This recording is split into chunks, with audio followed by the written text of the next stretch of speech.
Ay, ako po yung nagpapasalamat sa nag-sponsor nito, na nagbigay nito.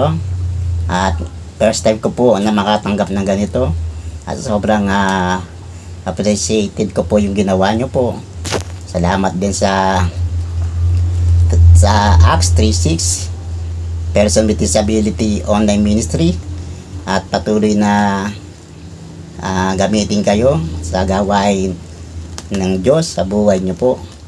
Gamitin pa sa mga tao, sa mga PWD na katulad ko na nangangailangan ng kaligtasan na nagmumula kay Jesucristo. Purihin ang buhay nyo, dakilain ang buhay nyo sa pamamagitan ni Kristo na nahayag sa buhay nyo. Salamat. At thank you talaga sa ginawa nyo ito. God bless.